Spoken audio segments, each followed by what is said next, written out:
With 3D printing technology becoming so much more accessible, more young people are able to get their hands on ghost guns. Now, those are guns that don't have serial numbers and can't be traced. Anna Schecter, the head of our CBS News Crime and Public Safety Unit, spoke to the NYPD's Ghost Gun Czar about the push to keep them out of kids' hands and the growing online movement of people making them. This is really interesting stuff, Anna.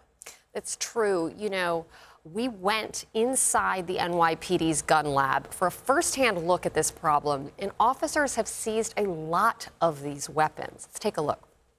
So this is what's called not a Glock. It's one of the newest advances in the 3D printing community. And that's just one type of ghost gun that young people have been getting their hands on. The perpetrators that are shooting these 3D printed guns, trafficking them, making them, they're not coming up with the design. All they're doing is grabbing it once it's on open source and it's there for the world to download and to plug into their 3D printer. Deputy Chief Courtney Nyland, the NYPD Ghost Gun Czar, says this technology is outpacing the laws meant to regulate it. And she's raising a red flag about a growing online community called 3D-2A, where 2 stands for the Second Amendment.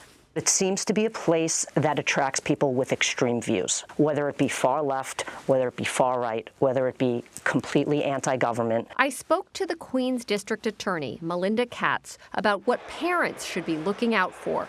Unusual purchases on the internet, things that don't make sense, things that might be parts of a weapon or a gun, are clearly the things that parents should be watching out for. You need to know that it's a possibility of building these guns that are lethal just by buying parts on the internet. So looking out for that and having that knowledge is extremely important.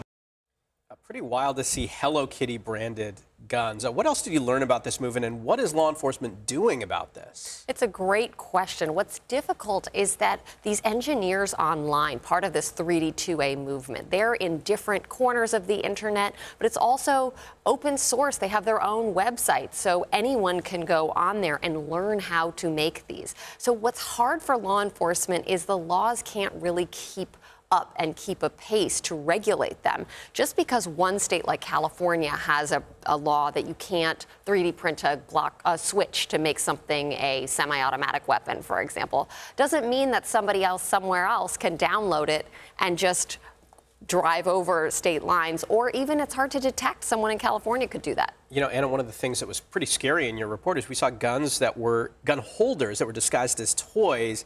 How big a problem is that? What's the marketplace like?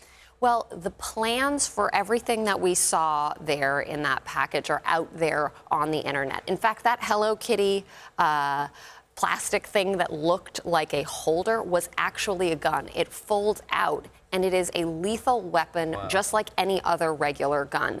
And so what private sector companies, security companies are trying to do is to stay ahead of these engineers. But it's like this cat and mouse race that's happening right now, and law enforcement is trying to get a handle on it. It seems like it's the Wild West out there. What are the efforts to pass legislation to regulate these gun stands? Well, that is really the issue. Gun control advocates, they are trying to legislate our society out of this problem, but it's a huge challenge. So I mentioned the law in California. New York State has pretty strict laws about ghost guns and 3D printing as well. But for some reason, there has been this exponential growth. I think it's because it's so easy to do this in secret and hide it. Anna Schecter, thank you for your reporting. We appreciate it.